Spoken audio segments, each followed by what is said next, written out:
Hi everyone, it is a beautiful April's day here in the southwest UK, and I am here at my brother-in-law's property, and as you can see behind me, he's got several hens. Now I want to speak to you today about how to get your feed bill down for chickens. Now it's something I've spoke about before, and something there's a tremendous number of videos on YouTube and everywhere else about, but I'm going to mention one thing that we've started doing in the last year that I don't really hear anyone else talking about.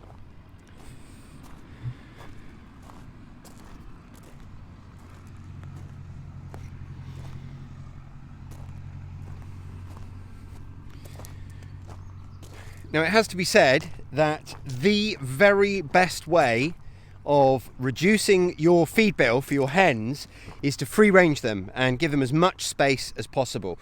That's what we like to do, and some of our flocks of hens, they get that much room that there is zero cost, zero feed bill. We just don't need to supplement their feed. And as you can see here, these hens have got loads and loads of space, and if they're given this much space with this greenery, they're going to forage for most of their diet. They're going to forage bugs, worms, they'll eat the grass, they'll eat all sorts. Chickens are omnivores, they're really not fussy. They will eat bugs, they'll also eat things like frogs and small mice given the opportunity.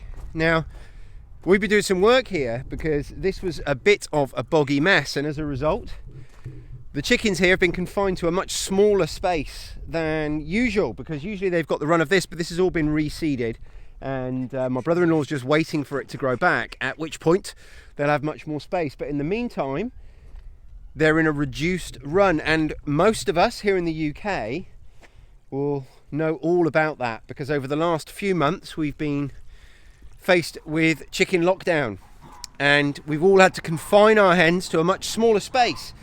And you've probably felt your food bill go up during that period. Now, as I've said, there's lots and lots and lots of ways that you hear about all the time, giving them scraps from the kitchen, giving them bits of plants from around your garden, all sorts of ways like that of allowing your hens a nice varied diet at next to nothing cost.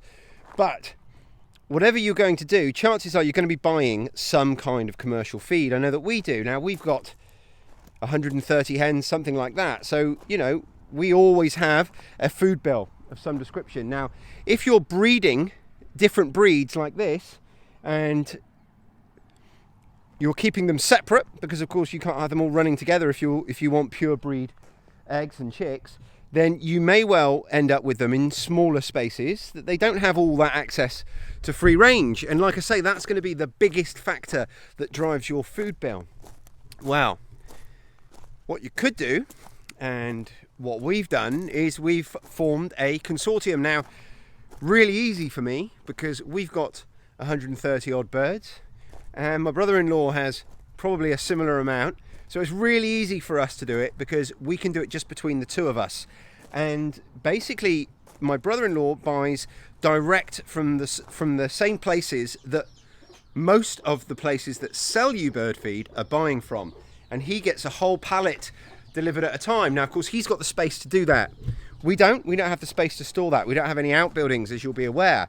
So that's one downside. You'll need to find someone who's got the space to store a pallet at a time.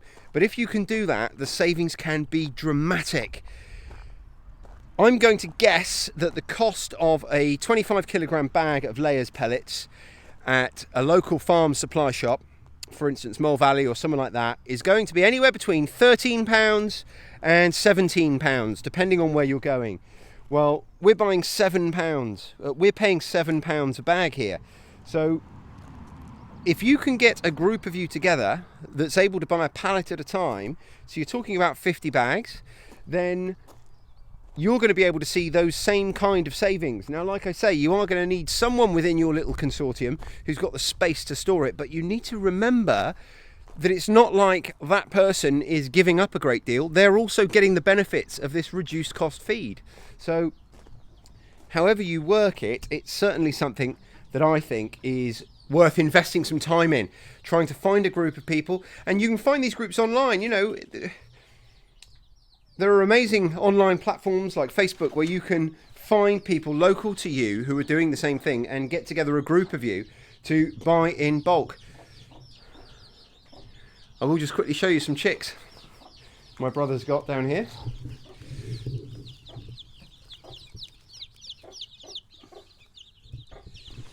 And some soon-to-be chicks underneath these hens.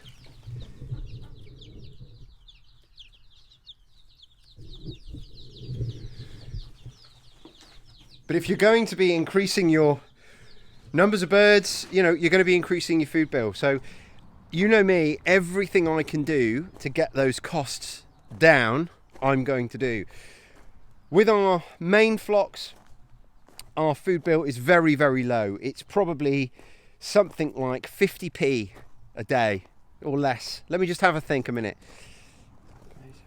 Yeah, it's probably something like 50p a day we spend on our main flocks, and that's a flock of 30 birds each. So you can imagine how cost effective that is. And if we only had 10 birds, you know, it would be about £1 a week.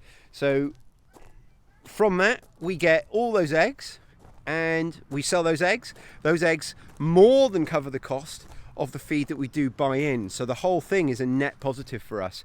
But if you can work out a way of coming together with a group of you and buying direct from a retailer and buying direct from a wholesaler, you're going to be able to cut your costs almost in half.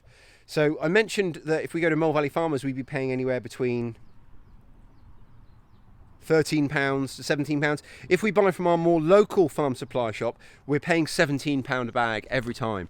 So, you know, it's less than half. So that's how we do it. That's one of the ways that we keep our feed bill down. Hope you've liked this video. Please make sure you like it, subscribe to the channel, and leave me a comment down below. Let me know some other ways that you keep your feed bills down. And check out my other videos. I've done lots of videos on this type of topic, on this subject. We've got goats, we've got pigs. We spend nothing on pig food, and we spend not that much on goat food either. And the only goat food we do buy is really high quality stuff to support their lactation and their breeding. So with that, I will speak to you guys soon. Cheers.